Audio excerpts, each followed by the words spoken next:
Hello everyone, welcome to Anand sir classes. मैं आनंद गुप्ता। बच्चों, आज आप लोगों को क्लास 9th का chapter number 3 why do we fall ill, ये चैप्टर हम लोग आज स्टार्ट करेंगे। तो चलिए हम लोग शुरू करते हैं। चैप्टर का नाम है why do we fall ill, हम बीमार क्यों पड़ते हैं।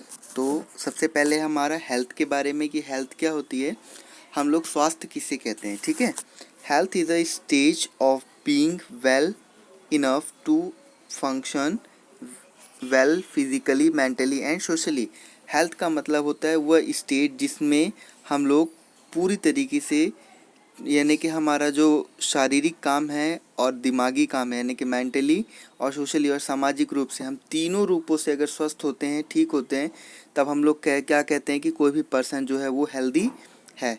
ठीक है, अगर इनमें से ये कोई भी उसे प्रॉब्लम होती है, मान लीजिए कि अगर वो फिजिकली फिट नहीं है या मेंटली फिट नहीं है या सोशली यानी कि सामाजिक रूप से फिट नहीं है, तो हम लोग उसे एक हेल्दी पर्सन नहीं बोल सकते। ठीक है, then come to second topic. Second topic is disease. Disease क्या होती है, यानी कि मीन्स बीइंग अनकंफर्टेबल। डिसीज़ का मतलब होता है कोई भी पर्सन जब अनकंफर्टेबल फील करता है, यानी कि आरामदायक फील नहीं करता, तो उसी को हम लोग बच्चों क्या कहते हैं, उसी को हम लोग कहते हैं डिसीज़।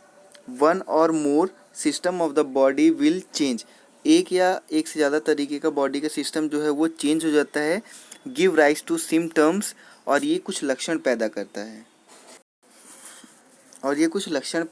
है। जैसे खांसी, कफ, लूज मोशन और पस फॉर्मेशन, पस बनना, हेडेक होना, फीवर आना और ब्रीथलेसनेस यानी कि सांस लेने में दिक्कत होना, वॉमिटिंग, उल्टी आना और फिट्स का मतलब होता है दोहराना, अनकॉन्शियसनेस मतलब बेहोशी आना, इन्फ्लेमेशन मीन्स जलन होना, स्वेलिंग मीन्स सूजन एंड जनरल इफेक्ट्स और कुछ सामान्य प्रभाव हो सकते हैं।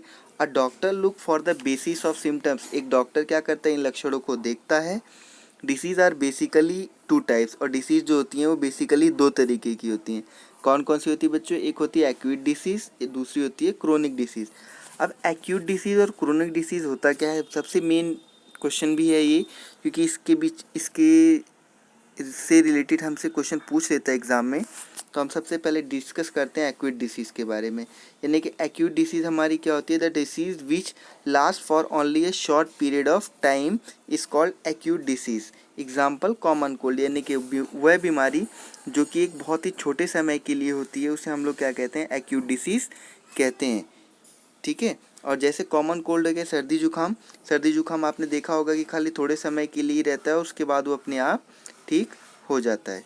ठीक है, next is chronic disease. Chronic disease क्या होती हैं, the disease which last for long period. वो डिसीज़ जो कि लंबे समय तक रहती हैं इज कॉल्ड क्रोनिक डिसीज़, उसे हम लोग क्या कहते हैं, क्रोनिक डिसीज़। एग्जाम्पल में ट्यूबरक्लोसिस, जिसे कि आप लोग टीबी भी बोलते हैं, यानी कि टीबी की बीमारी जो कि लंबे समय तक रहती है। अब इन दोनों के बीच में मेजर डिफरेंस है कि इन दोनों के बीच में डिफरेंस क्या है, देख लीजिए।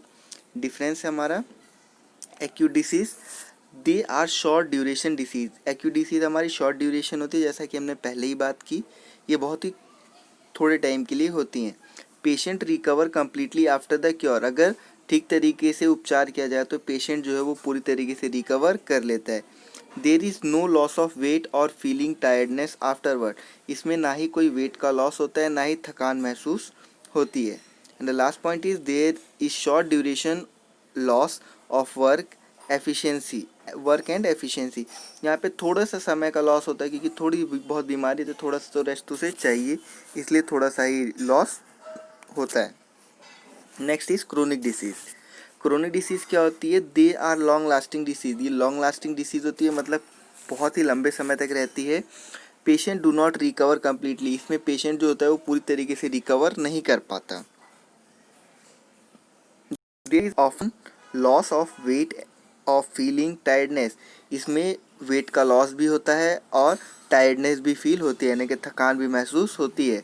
There is prolonged loss of work and efficiency, यानी कि बहुत ही लंबा उसे लॉस हो सकता है, क्योंकि बीमारी को ठीक होने में काफ़ी टाइम लगता है, इसलिए उसे लंबा लॉस भी हो सकता है। और एफिशिएंसी यानी कि जो कार्य करने की क्षमता है उसमें भी उसकी क्या आ जाएगी, कमी आ जाएगी।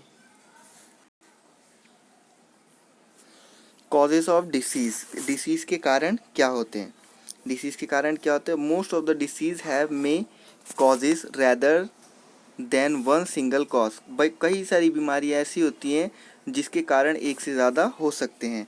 लाइक अनक्लीन वाटर, जैसे गंदा पानी, नरिशमेंट की कमी की वजह से, जेनेटिक डिफरेंस की वजह से यानी कि आनुवांशिक अंतर की वजह से, जेनेटिक एबनॉर्मेलिटी की वजह से यानी कि आनुवांशिक असामान्यता की वजह से। एग्जाम्पल है based on the causes disease are of two types. अगर हम लोग कारण की बात करें कि किस कारण से कोई बीमारी होती है तो जनरली दो तरीके की होती है, ठीक है। वो होती है, एक होती है बच्चों हमारी इन्फेक्शियस और दूसरी होती है नॉन इन्फेक्शियस। इन्फेक्शियस में हम लोग बात करेंगे संक्रमण से इन्फेक्शियस को हम लोग संक्रमण रोग भी कहते हैं और नॉन इन्फेक्शियस डिसीज़ को हम लोग गैर संक्रमण रोग भी कहते हैं। इसके बारे में बच्चों हम लोग नेक्स्ट वीडियो में बात करेंगे। Thank you for watching the video.